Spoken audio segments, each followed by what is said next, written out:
Welcome दोस्तों, आप सभी का स्वागत है हमारे यूट्यूब चैनल पे। आज से हम स्टार्ट करेंगे सीजी हिस्ट्री मेंस रिलेटेड जितने भी प्रीवियस ईयर में आए हुए क्वेश्चंस हैं और जो आने वाले मेंस में क्वेश्चन बन सकते हैं, उन सभी पर जो है हम टॉपिक वाइज जो है चर्चा करेंगे। तो आज हमारा पहला वीडियो में जो टॉपिक रहेगा वो प्रागैतिहासिक काल से संबंधित प्रश्न रहेगा। ठीक है, चलिए स्टार्ट करते हैं हम पहले क्वेश्चन से। सिंघनपुर के गुफा चित्रों के विषय वस्तु की जानकारी दीजिए। दोस्तों ये जो क्वेश्चन है वो 2018 में आया हुआ क्वेश्चन है। ठीक है, जो 2 नंबर में आया हुआ था। तो सबसे पहले हमने इसकी स्थिति बता दी कि कौन से ज़िले में ये स्थित है। ठीक है, उसके बाद इसके खोजकर्ता को बता दिया कि किसने इसे खोजा है और कब खोजा है। उसके बाद हमने अन्वेषणकर्ता बता दिया अमरनाथ दत्त। आप चाहो तो भगवान दास बघेल भी इसके साथ में लिख सकते हो। ठीक है, उसके बाद विशेष बता दिया कि सिंघनपुर गुफा की चित्रकारी गहरे लाल रंग की है। दोस्तों ये 2 नंबर में आया वो क्वेश्चन है, तो अगर आप चाहो तो मैप नहीं भी बनाओगे तो चलेगा, लेकिन मैप बनाते हो तो ज़्यादा सही रहेगा। ठीक है, चलिए दूसरा क्वेश्चन देखते हैं। रायगढ़ जिले से प्राप्त प्रागैतिहासिक काल के शैल चित्र की जानकारी दीजिए। दोस्तों ये जो क्वेश्चन है ये 2022 में जो है आया हुआ क्वेश्चन है और 2 नंबर में आया हुआ था। ठीक है, तो सबसे पहले हमको देखना है कि पूछा क्या हुआ है। रायगढ़ जिले के प्रागैतिहासिक काल के जो शैल चित्र के बारे में पूछा है, तो ये जो आंसर है ये मैंने जो है जो टॉपर है उनके आरटीआई कॉपी से देखा है और उसी को ही लिखा है, क्योंकि उनको जो है इसमें पूरे 2 में 2 नंबर मिले हैं। ठीक है, तो देखिए उन्होंने सबसे पहले जो है काल बता दिए, पूर्व पाषाण काल, मध्य पाषाण काल, उत्तर और नव पाषाण काल। ठीक है, फिर उससे रिलेटेड जो क्वेश्चन उससे रिलेटेड जो स्थल है उसके बाद उसको लिख दिया, जैसे सिंघनपुर, कबरा, सिंघनपुर, टेरम, और वहाँ जो भी चित्र मिले हुए हैं उनके बारे में बता दिया। तो देखिए 2 नंबर में उन्होंने सभी चीज़ें बता दी, इसलिए उनको 2 में 2 नंबर मिल गया है। ठीक है दोस्तों, हमारा अगला क्वेश्चन है छत्तीसगढ़ के शैल चित्रों का इतिहास बताइए। ये जो क्वेश्चन है ये 2023 में आया हुआ क्वेश्चन है और 8 नंबर में आया हुआ था। दोस्तों मैंने भी जो है ये क्वेश्चन का जो है आंसर लिखा हुआ था, बट उतने अच्छे से नहीं लिख पाने के कारण मुझे सिर्फ इसमें 3 मार्क्स ही मिल पाए थे। शायद मैं ऐसा अगर फ्रेम करता आंसर को तो मुझे मैक्सिमम जो है 5 से 7 नंबर भी मिल सकते थे।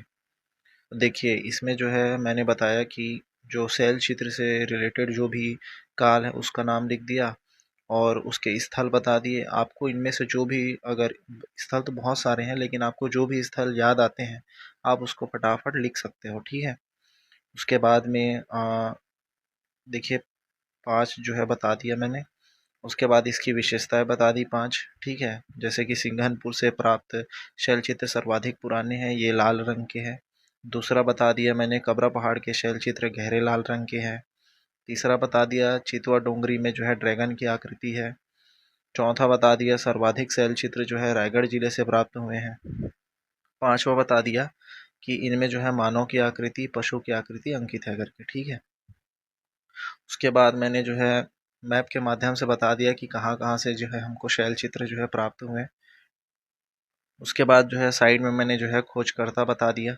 अगर आपको इतने खोजकर्ता अगर याद नहीं भी आए तो 2-3 भी अगर लिखते हो तो चलता है। ठीक है ना, तो ये जो है इस क्वेश्चन के लिए जो है सबसे बेस्ट आंसर रहेगा मेरे हिसाब से, क्योंकि इसमें जो है सारी चीज़ें हमने बता दिया। चलिए देखते हैं अगला क्वेश्चन। छत्तीसगढ़ के किन्हीं 4 प्रागैतिहासिक स्थलों के नाम लिखकर संक्षिप्त में उनका वर्णन करें। तो सबसे पहले जो है हमको 4 पूछा गया है, उसको देखना है और उसके बाद पहला लाइन लिख लेना है कि छत्तीसगढ़ के प्रमुख 4 प्रागैतिहासिक स्थल निम्न हैं। इसके बाद आप चाहो तो अगर आपको और दूसरे भी अगर स्थल याद आते हैं और उसके बारे में आपको कुछ जानकारी, तो वो आप भी इसमें जो है 4 लिख सकते हैं। ज़रूरी नहीं है कि मैंने जो लिखा है उसी को आप लिखें। तो सबसे पहला सिंघनपुर गुफा, तो इसमें हमने लिख दिया कि ये गुफा कौन से ज़िले में स्थित है, इसको बता दिया। और इसकी खोज जो है एंडरसन ने की थी और कब की थी इसको बता दिया। ठीक है, वैसे ही मैंने कबरा पहाड़ का बता दिया कि ये रायगढ़ जिले में स्थित है। और इसके शोधकर्ता का नाम लिख दिया और इसकी जो विशेषता है कि यहाँ की जो चित्रकारी है वो गेरुए रंग की है उसको बता दिया। उसी टाइप का जो चितवा डोंगरी है ये जो है कौन से जिले में स्थित है इसका नाम लिख दिया। और इसके जो खोजकर्ता हैं रमेंद्र नाथ मिश्र और भगवान दास बघेल, इसको जो है मैंने लिख दिया। ठीक है। उसके बाद में जो रामगढ़ है, ठीक है, ये कौन से जिले में स्थित है इसको लिख दिया। इसकी खोज किसने की थी और कब की थी इसको बता दिया। उसके बाद यहाँ के जो अधिकांश शैल चित्र हैं वे गेरुए रंग की है करके इसकी जो विशेषता है उसको बता दिया। चूंकि ये जो क्वेश्चन है ये 8 नंबर में ही 8 नंबर के लायक है, तो हम इसमें जो है मैप भी बना सकते हैं और उसकी स्थिति दर्शा सकते हैं कि ये जो जितने भी स्थल हैं ये कहाँ कहाँ पर है करके। तो अगर आप ऐसा लिखते हैं तो आपको 5 नंबर तो मैक्सिमम 5 से 6 नंबर मिलना ही चाहिए। ठीक है। चलिए अगला क्वेश्चन देखते हैं। छत्तीसगढ़ के पुरातात्विक अध्ययनकर्ताओं का नाम लिखिए। तो सबसे पहले मैंने लिख दिया छत्तीसगढ़ के प्रमुख पुरातात्विक अध्ययनकर्ता करके। ठीक है। देखिए मैंने 4 से 5 जो है अध्ययनकर्ताओं का नाम लिख दिया और उन्होंने जो खोज या फिर अन्वेषण किया है जिस जगह का उसका जो है उनके सामने ही जस्ट जो है उनका नाम लिख दिया। ठीक है। चलिए लाइन से देखते हैं। सबसे पहले जो है अमरनाथ दत्त, इन्होंने जो है सिंघनपुर में शैल चित्रों का अन्वेषण किया।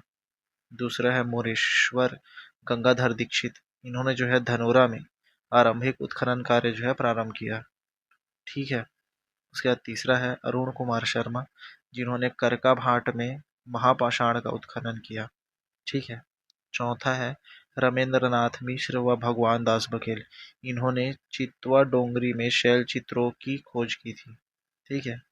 उसके बाद पांचवा है पंडित लोचन प्रसाद पांडे, जो छत्तीसगढ़ के प्रथम पुरातत्ववेत्ता हैं।